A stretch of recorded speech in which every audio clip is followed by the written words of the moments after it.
नमस्कार, आप देख रहे हैं जनता न्यूज 3, जहां हम आपको तमाम खबरों से आपका परिचय करवाते हैं। चलिए इसी के साथ आगे बढ़ते हैं और देखते हैं आज की इस बड़ी खबर में क्या कुछ है खास।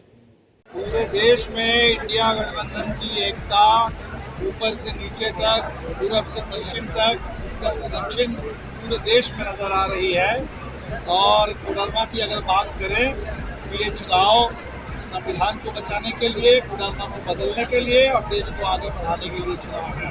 आप देख रहे हैं कि 2 चरण के चुनाव समाप्त हुए और मोदी जी को देख करके बस वही एक मुहावरा याद आता है कि सियानी बिल्ली खंबा नोचे। अब लग रहा है कि किस तरह से मौका गए हैं, तो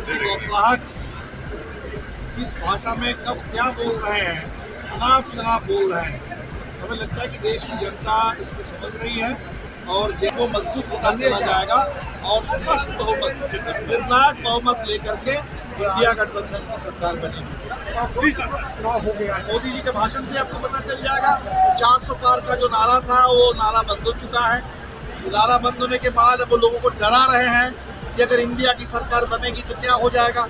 कल तक तो इंडिया की सरकार बनेगी इस बात की कहीं चर्चा ही नहीं करते थे, तो मोदी जी को देख के ही समझ में आ रहा है। हमें लगता है कि 2 चरण में बहुत ज़बरदस्त हम लोगों को बढ़त मिल चुकी है और ये बढ़त निर्णायक बहुमत की ओर बढ़ने वाला है।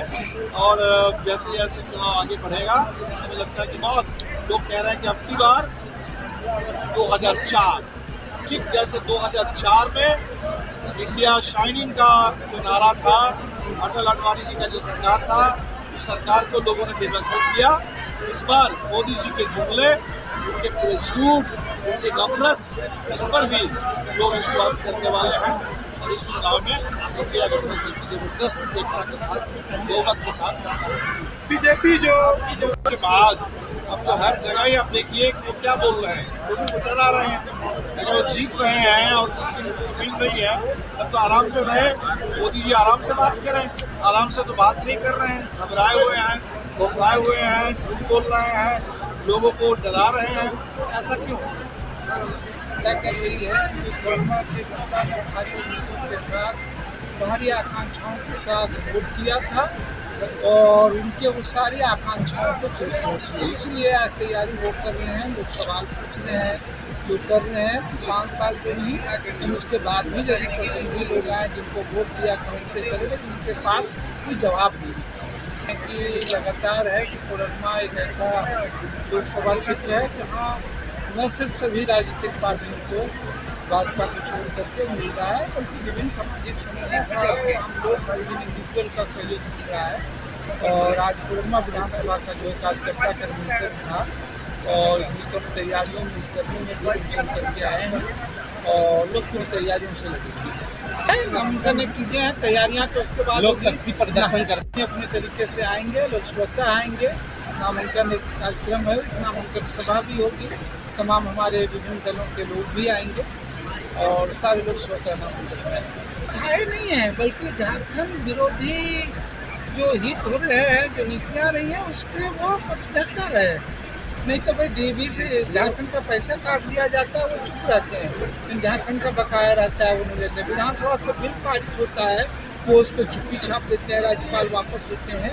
बल्कि झारखंड में उठाने की तो बात छोड़ दीजिए, अगर राज्य की ओर से बेहतर चीज़ें हो रही है तो ठीक उल्टा कर रही है। पॉलिसी नहीं बनी है, अब थोड़ी यहाँ तो रोजगार लोगों को नहीं दे पा रहे हैं, प्रवासी मजदूरों के लिए सुविधा तक नहीं कर पा रहे हैं। तो जाहिर सी बात है ये सारे सवाल, ये मुद्दे जो हमने कहा प्रवासी श्रमिकों की सुविधा का मसला हो, लोग प्रवासी श्रमिक न बने, इसलिए घरेलू उद्योग धंधों को जो मदद मिले, यहाँ मायका से लेकर के क्रेशर, वो इम्पोर्टेंट है।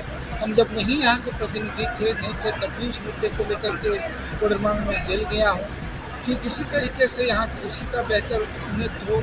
ये जो पूरा ग्रामीण इलाका है अभी भी जो प्राइमरी आवश्यकताओं से जो वंचित है, ये तमाम शिक्षा एजुकेशन का मसला जो देखें तो ये सारे सवाल मौजूद हैं और इन सवालों को बेहतर मुखर तरीके से, और इसलिए तो विकास के सवाल हो। लोग आमतौर पर निगाहों से लगता है उनकी जब परेशानियाँ हों, उनका कोई दमन हो, उनके ऊपर कोई चीज़ें हों, तो उन मुद्दों में सही के पक्ष में, न्याय के पक्ष में खड़े हों, उन सड़कों में, उन जरूरतों में भी लोग हमें हिस्सा दें। चीज़ें समूह, लेकिन चूँकि इसलिए करें, इस बार का चुनाव को एक पार्टी नहीं लड़ रही है। एक पार्टी जहाँ पर लड़ती तो भाई उनके लिए होता कि भाई इतनी सीटें हैं, इतनी चीज़ें हैं, तो उन सवालों से उठते हैं, लेकिन अलग अलग जगहों पे हो रहे हैं। और इस संबंध में है कि समूह लड़ रहा है, कौन व्यक्ति लड़ रहा है, कौन चीज़ें नहीं लड़ रहे हैं। जहाँ तक हमारी पार्टी का सवाल है तो बस एक ही सीट से यहाँ पे हम लोग चुनाव लड़ रहे हैं। लेकिन जाहिर सी बात है, इस बार मुद्दे ज़्यादा महत्वपूर्ण है। किस दल को कहाँ से टिकट मिला है, किस व्यक्ति को कहाँ से मिला है, वो से ज़्यादा महत्वपूर्ण है कि कैसे झारखंड से भारतीय जनता पार्टी के 12 सांसद झारखंड के विरोधी हैं उनको हटाया जाए। और उसकी स्थितियों में इसलिए पिछले दिनों हम लोगों ने इन सवालों का प्रतिनिधित्व ये करे, सवाल भी उठते रहे। जहाँ तक हमारी बात